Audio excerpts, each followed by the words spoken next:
starting in verse 8. It's going to be on the screen. If you see in a province the oppression of the poor and the violation of justice and righteousness, do not be amazed at the matter, for the high official is watched by higher, and there are yet higher ones over them. But this is gain for a land in every way, a king committed to cultivated fields. He who loves money will not be satisfied with money, nor he who loves wealth with his income. This also is vanity. When goods increase, they increase who eat them. And what advantage has their owner but to see them with his eyes? Sweet is the sleep of a laborer, whether he eats little or much, but the full stomach of the rich will not let him sleep. There's a grievous evil that I've seen under the sun. Riches were kept by their owner to his hurt. And those riches were lost in a bad venture, and he is father of a son, but has nothing in his hand. As he came from his mother's womb, he shall go again, naked as he came, and shall take nothing for his toil, that he may carry away in his hand.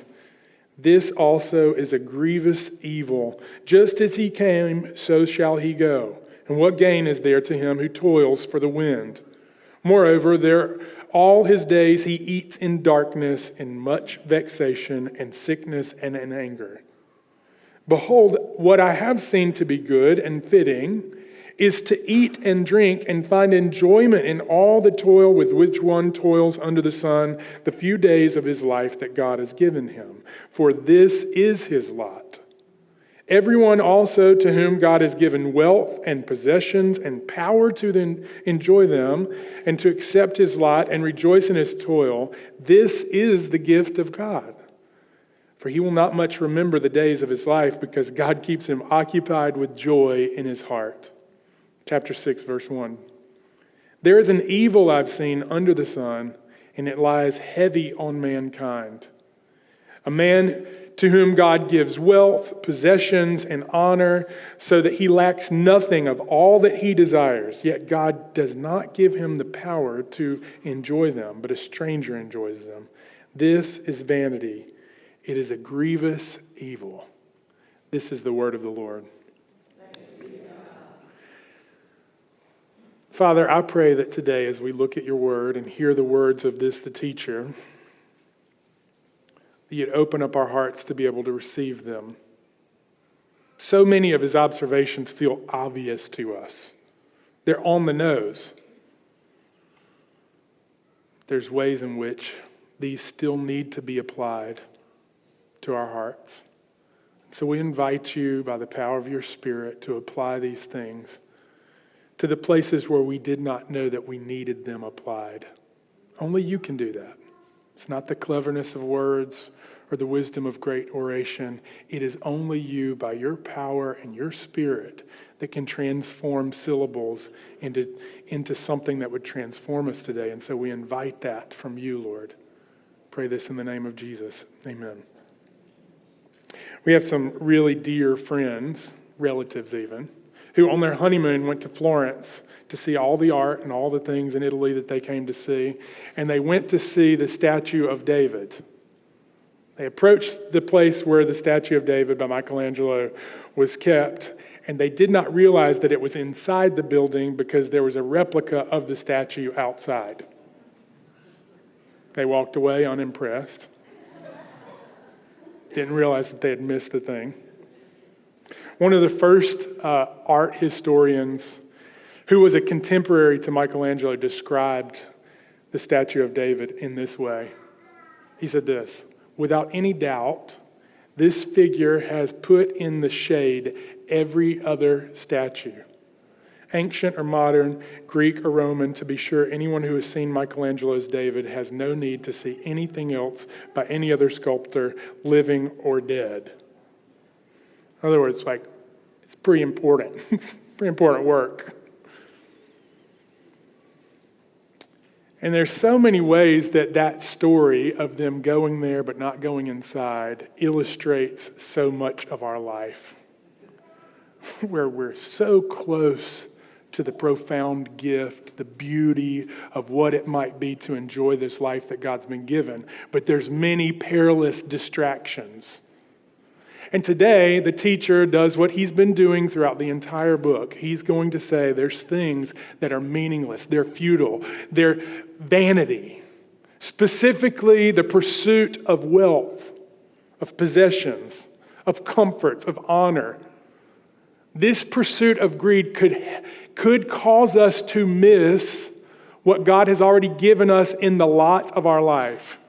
The ordinary things that God said, this is fitting and it's good. It's beautiful for you to take what you've been given to eat, to take what you've been given to drink, to take the work that God's put in front of you and enjoy it.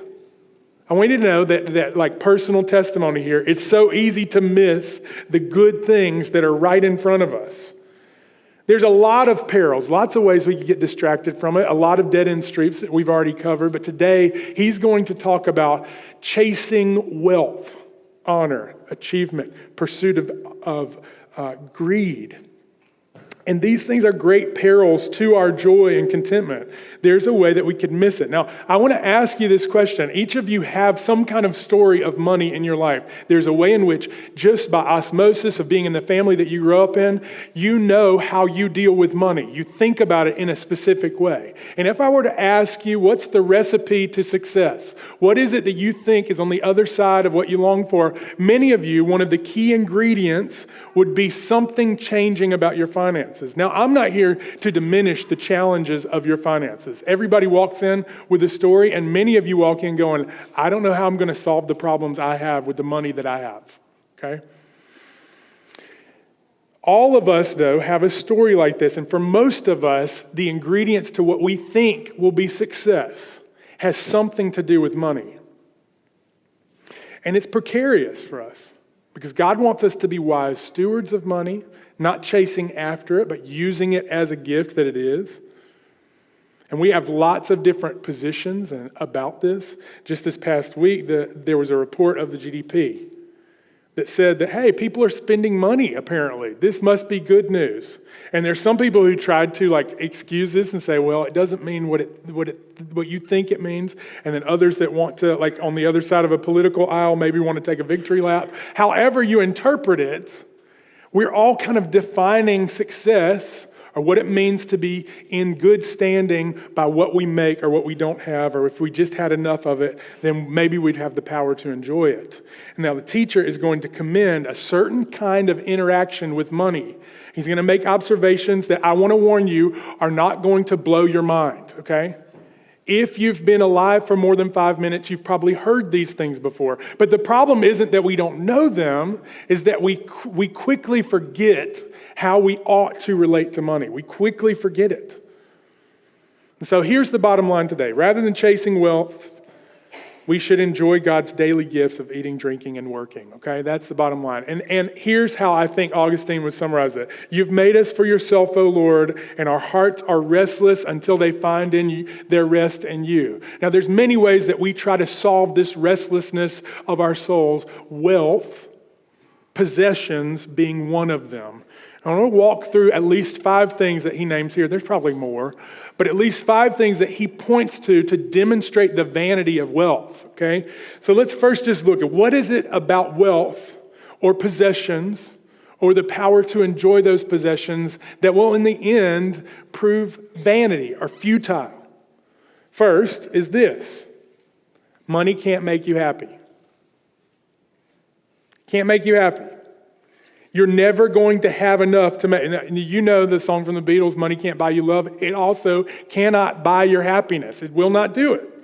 The empty promise of the American dream is that if you have more of it, then maybe you'll be hungry. But the illusion that we don't see, the hook that's in the bait, is that there's going to be an unquenchable thirst that will leave you wanting more. Same as alcohol, drugs, sex. The principle is true. That if you think that having more of it will somehow satisfy your thirst, it will not.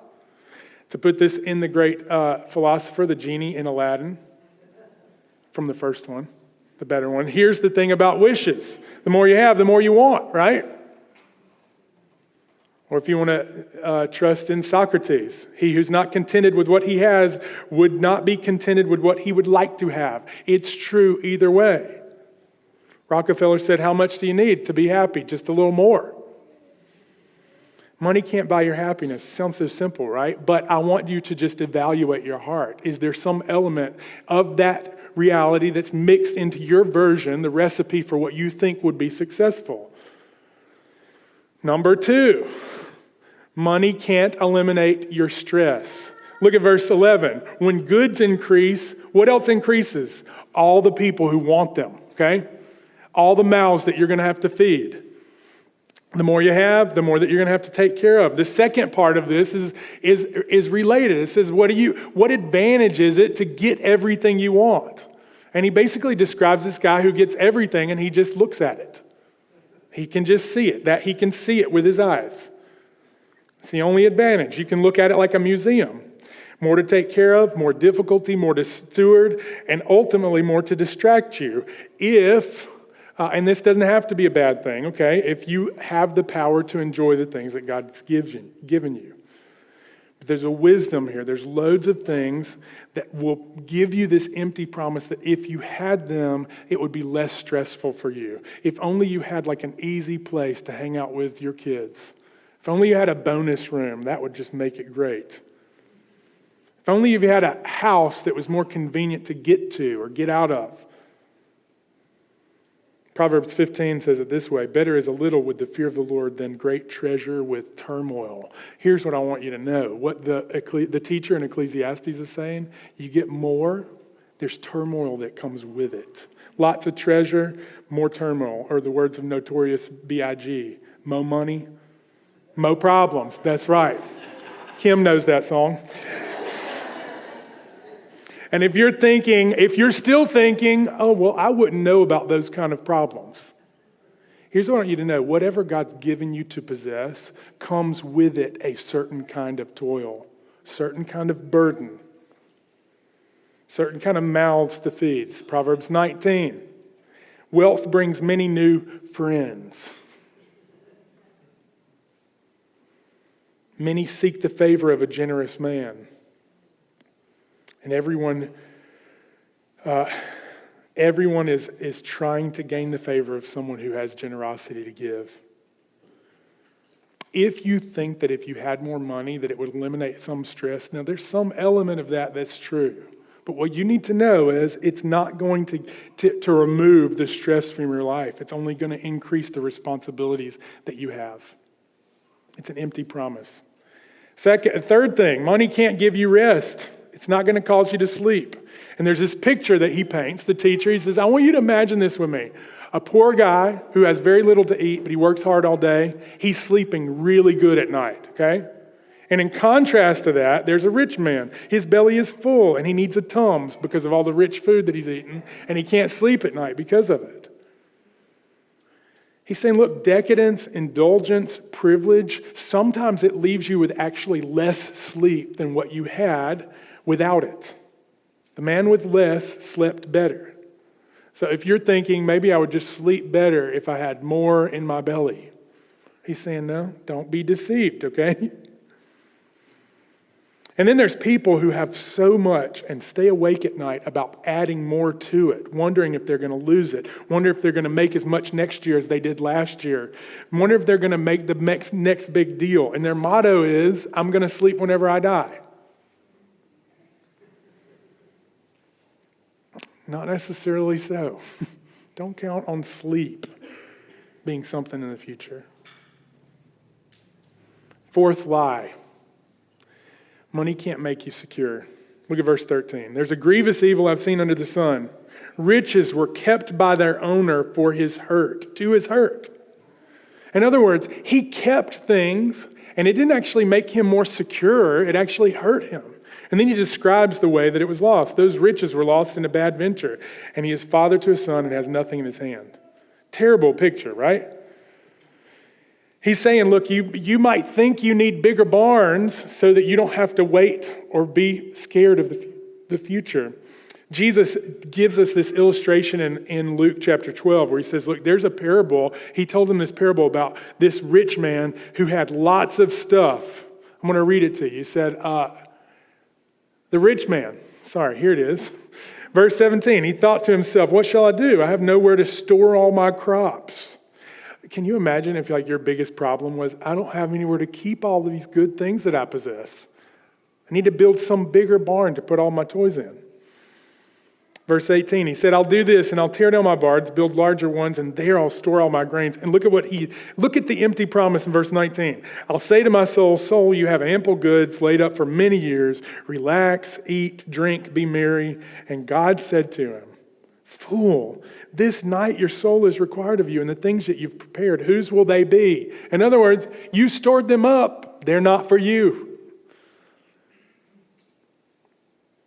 So is the one who lays up treasure for himself and is not rich towards God. There's an empty promise of wealth that says, hey, you can have a certain kind of security. You can, at one day in the future, you'll have enough to just sit back and rest, and then you can be lazy and just watch it all kind of unfold. And Jesus said, don't do that. Don't think that on the other side of something you'll have enough that you can just relax. It's not going to deliver you. It's not going to keep you safe. Ultimately, it promises us security, but it's like a really good ticket on a plane that's going down. You know the people with the best tickets on the Titanic? They still didn't go where they didn't get where they're going. Okay? Money is like that. A lot of times we think maybe I can get like the very best ticket on a ship heading not to the location I hope it goes. Either way, you're going down. Either way, there's death. And if you believe that you can avoid the risks, you're going to miss where you could be investing. Jesus said, look, you didn't store up riches towards God. There's another location for the investment. It's not in barns that you could tear down and build bigger ones. The conclusion of that illustration is that there's risks. There's real risks. One where one day you'll be naked and go to your grave. You're going to have nothing to hand off to your son. That's the picture he paints.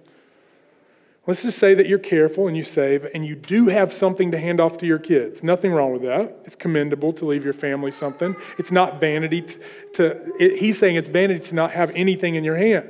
But before you think that this is somehow a remedy for the restlessness inside, eventually you have to give up whatever it is that you've stored up in your barns.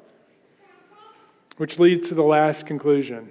Money can't go with you. It cannot be exchanged. There's no like exchange rate for what you've stored up that you can translate into the next life. I don't know if you've ever visited some of the archaeological places where they stored up riches. They thought they could take them with them in the afterlife. Everything in the Christian Bible, everything in our belief system says, hey, this is it. Like the things that you possess, they're not getting translated into some other world. The only thing that's translated is what you've done in the name of Christ. Steve Jobs, worth $10.2 billion when he died. Not a single cent went with him. You entered the world naked. You know that a child that's born today at the children's hospital, they don't come in with the money to pay their bill. They don't. And the same thing is going to be true. We would do well to meditate on that reality. He's saying, look, think about how people come into this world. You don't have anything, and one day there's nothing you're going to take with you. Leo Tolstoy has this short story with the question, how much land does a man need? And he tells this story. Some of you are familiar with this story. Okay, so there's a moment where he's sitting in his kitchen. This man is listening to his wife talk to his sister-in-law, and they're sitting there talking. And the sister-in-law is saying, look, it's so much better if you could live in the city. There's so many distractions, so many wonderful things that we do.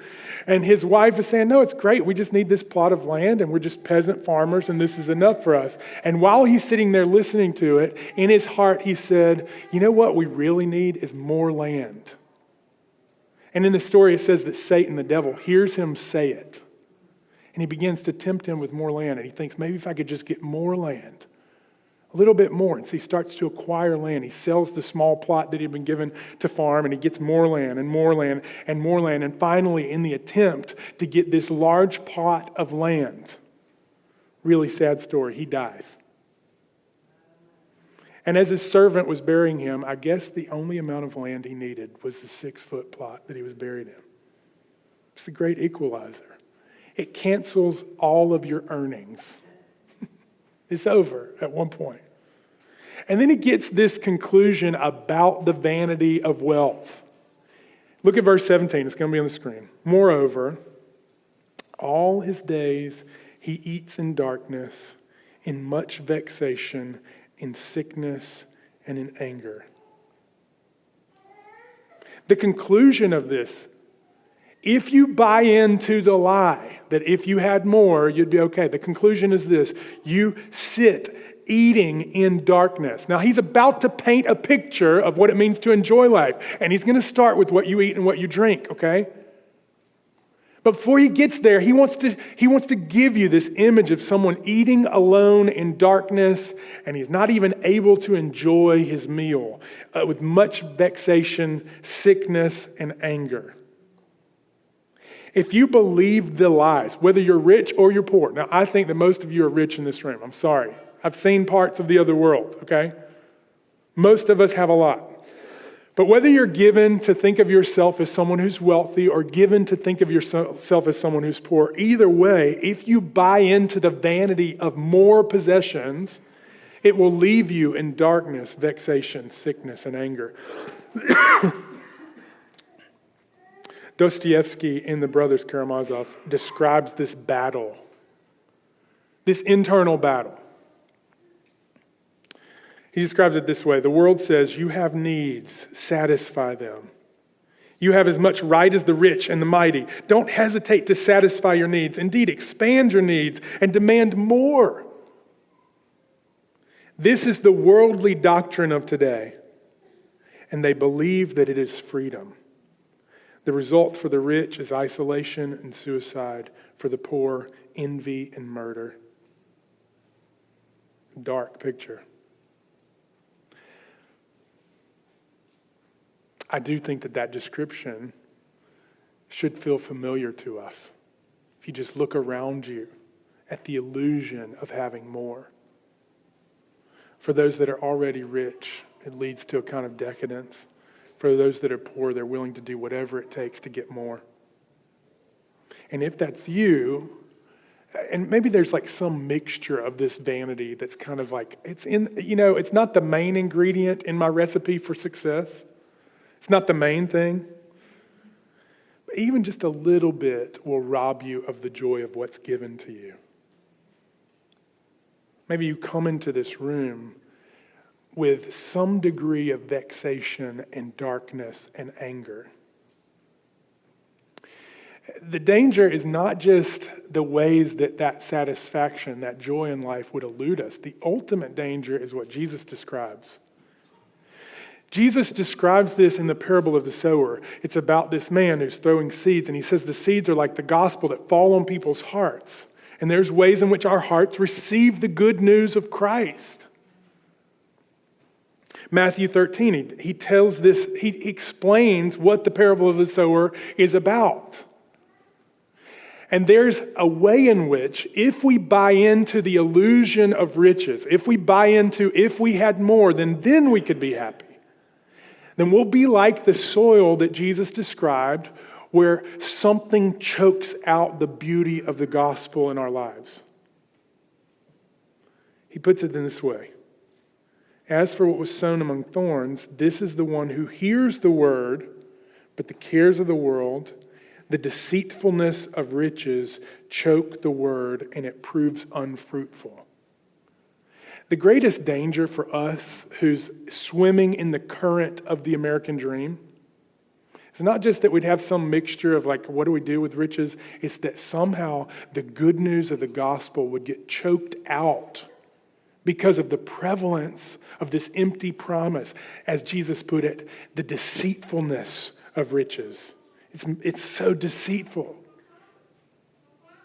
There's a desire and an ability to deceive us, to think that if we just had more, then we'd be happy. If we just had more, then we'd have less stress. If we just had more of something, then somehow we'd be able to secure our future. And all of these things are pointing to the vanity of it. The teacher is saying, hey, don't look there. The result of it is vexation, disappointment, eating the bread of anxious toil. It's deceitful. It's perilous. Some of you come into this room and you feel restless even now. You feel restless. You don't feel restless? Just open up your bank account on your phone. You feel it come over you. You open up the mail and see the stack of bills. And you feel it come over you. There's another story that the teacher is going to commend to us. But if you're in that place of vexation, before I go on to the better story, I want you to know that Jesus sees you where you're at, and he brought you here for a purpose today. You're not alone in that. And he wants to offer you something. He's not leaving you in this place where you would just continue to chase your tail. There's another story where God offers you joy through the power of the gospel. He releases the chains of all those demands of what you thought you needed in the secret recipe for success and joy. So let's hear from God's word as the teacher describes the opposition to this vanity. And he says, here's something that's beautiful, it's good, it's fitting. Look at verse 18. Behold, I have seen what I've seen to be good and fitting is to eat and drink and find enjoyment in all the toil with which one toils under the sun, the few days of his life that God has given him, for this is his lot. There's a picture of contentment here. Not apathy, not just idleness, but a picture of contentment where there's this picture of joy where someone's able to receive the lot. Now, when you think of lot, it's like the piece of land that your house is on. It's more than that in the scriptures. It's the parameters of what God's given you to enjoy yourself with. What does it look like? This is the wisdom of your lot. It's something that the teacher says, my prayer. And my prayer for you is that you'd be able to see your lot, not with Pollyanna eyes, okay? I'm not trying to get you to pretend that your life isn't difficult, okay? Some of you have difficult lives. But if God would give us the eyes to see it, he said, I've seen something. I've seen something that's good and fitting. And I want to give you a few things from this. That would be my prayer for you, that as an antidote to your restlessness. How might the gospel free us to see some things? First of all, the gospel makes blind men see. Now, he says it here. He's saying, I've seen something that's good and fitting. And so my prayer for you today is that your eyes would be opened so that you could see where the lot has fallen for you. And that you'd be able to say with the psalmist, the lines have fallen for me in pleasant places. Then he says it's good and fitting. Now, I would describe something that's good and fitting as beautiful. You guys remember in the Gospels where the woman pours out the ointment on Jesus' feet and she cries at his feet, and Jesus says, what she's done here is beautiful. The reason he would describe it as beautiful is because it was good, it was fitting, it was right, it was lovely. It was the right thing. And so the teacher in Ecclesiastes is going to describe something that's beautiful. So not only do I pray that we'd have eyes to see, but I pray that there would be beauty around us, that would be breadcrumbs to get us to find God's glory in this current tense, present life that we're living. Beauty is a gift. He says it's good. Now, we also not just have to see that something is good and fitting. There's a way in which we have to train our eyes so that we're able to recognize something when it is good and fitting. Because there's an alternative message. We just outlined it. I'll not review it. We have to be able to see it and to tell ourselves again, this is good. This is fitting. It's well ordered. It's like a sunset at the end of the day. You see it, and there's a way in which your eyes are open to say, this looks right. It's ordered. So number one, see what is beautiful in your life. It's a gift. Second thing is that your nourishment is a gift, okay? Now, you may take advantage of the fact that you're not hungry in this room. Some of you are like, no, I'm not taking advantage of that. I'm thinking about my hunger all of this sermon long, okay? For those of you who had a good breakfast, a decent breakfast, there's a way that we could miss this. The lot of what God's given us starts with what we eat and drink. The next meal you have, I would urge you not to shove it down your throat, but like an animal, okay? But to take it in like someone who didn't deserve it. To receive the nourishment that God offers to you physically. Don't just pray a prayer of blessing over it, acknowledging it, but receive it, every morsel, as a gift from God. That's uniquely Christian to receive our meals as nourishment from God. To look at everything that we've been given in this life as something in contrast to what we deserved. What do we deserve as sinners? We deserve death and punishment and separation from God. But instead, he gives us every mercy that we're able to receive, to find enjoyment with the toil with which one toils under the sun. That's the third thing. So not only do we find our nourishment as a gift, but we receive our work as a gift. And there's a way in which you might be looking at your work and saying, I don't like what I do, okay? And right now it's just a stopgap between where you're at and where you hope that you're headed. That's okay too. In the meantime, I want you to see that God describes the toil of our hand, the number of our days, whatever it is that God's given to us. Students in the room, the next test that you take, the next book that you read, the next thing that you study for, it's something that God has given to you as a gift. He said, this is what I've given for your hands and your mind and your attention, for the outpouring of what you're doing with your life. It's right now. For parents in the room, for those that are retired, for those that are physically unable to do other work and they spend their days interceding on behalf of the saints. Whatever it is that God's given to you to do, he's given it to you as a gift. It's something that's a sign of his mercy to you, that your hands are not empty. He said, this is what I want you to do with your life.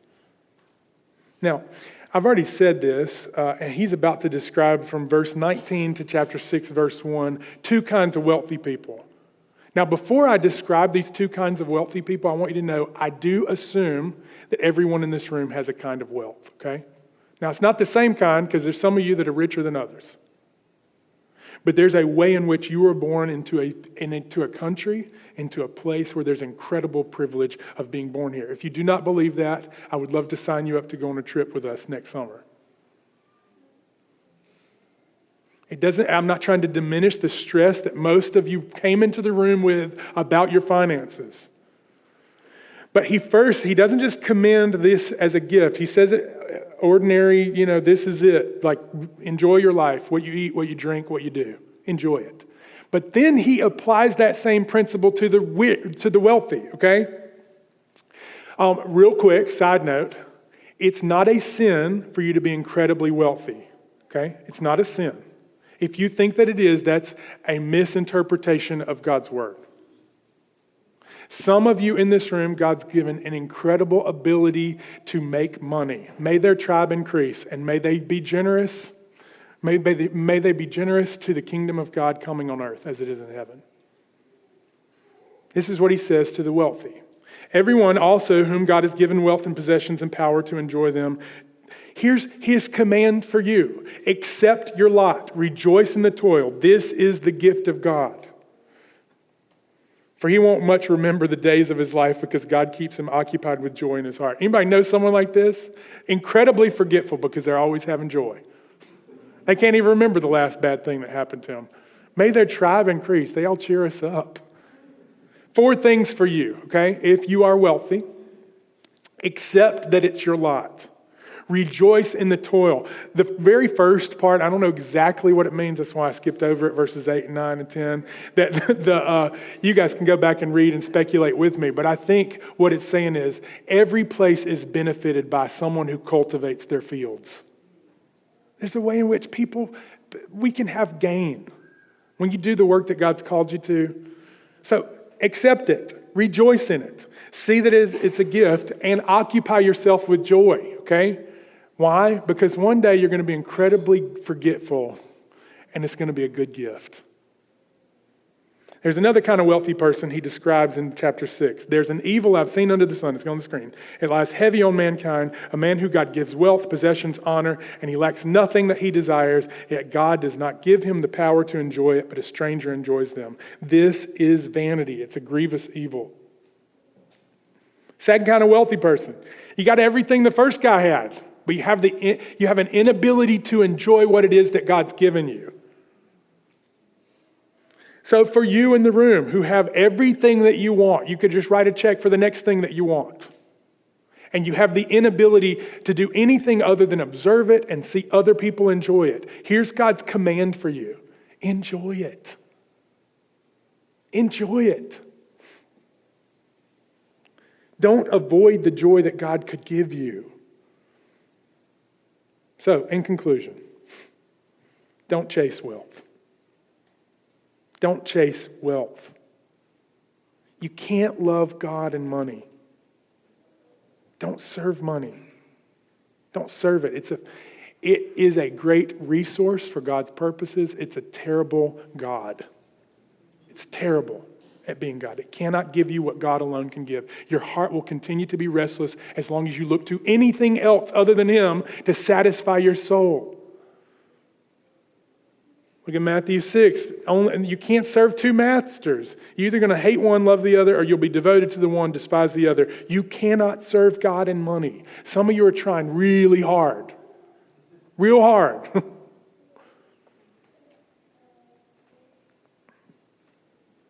If you do try this, you're going to miss out on the good gifts of your life. You're going to be like my in-laws who waltzed up to Florence and saw some replica of Michelangelo and never saw the real thing. You could miss it, guys. You could miss it. You could miss that the lot lines have fallen for you in pleasant places. The gospel frees us to enjoy God's gifts. This is the message of the gospel. All the ways that our hearts are restless, we were made for God, to be restored, renewed, in body, the Spirit coming into our lives, satisfying our deepest longings. And there's a way in which it helps us release the grasp that we have on all other pursuits and to pursue them in a way that's free of entitlement, that doesn't demand that they give us something. We can enjoy God's gifts as what they are, not for the empty promises that we might pursue. It frees us to settle into the place of contentment. Okay, if you're wrestling with contentment, just want to remind you what we went over in 1 Timothy. Godliness with contentment is great gain. You brought nothing into the world. You can't take anything out of it. But if you have food and clothing, with these we will be content. Those who desire to be rich fall into temptation, into a snare, into many senseless, harmful desires that plunge people into ruin and destruction. It's not like, there's not like just a dead end at the end of the street, okay? You pursue riches, it's ruin and destruction. But if we can receive our lot with joy, there's something good for us. And for those of you in this room, legitimately rich, I want to leave you with this charge. As for the rich in this present age, charge them not to be haughty, nor to set their hopes on the uncertainty of riches, but on God who richly provides us with everything to enjoy. That'd be a great liturgy to read over your lunch. He's provided everything for us to enjoy. What are you supposed to do with it? Do good. Do good with it. Enjoy it. Be generous. Be ready to share. Because you're not laying up a foundation here. Look, thus storing up treasure for themselves as a good foundation for the future, so they might take hold of that which is truly life. You want to take hold of what is life? Then make all your investments on the other side of eternity. Don't build a bigger barn, okay? You can tear down the barn, but make all the investments on the other side. There's ways that you can do that now in the way that you enjoy this life and enjoy the good things that God's given you. Would you pray with me to that end? Lord, thank you for your word today. Pray that it would find root in our hearts and that the desire to be rich would not choke out the gospel today. And I pray this in the name of Jesus. Amen.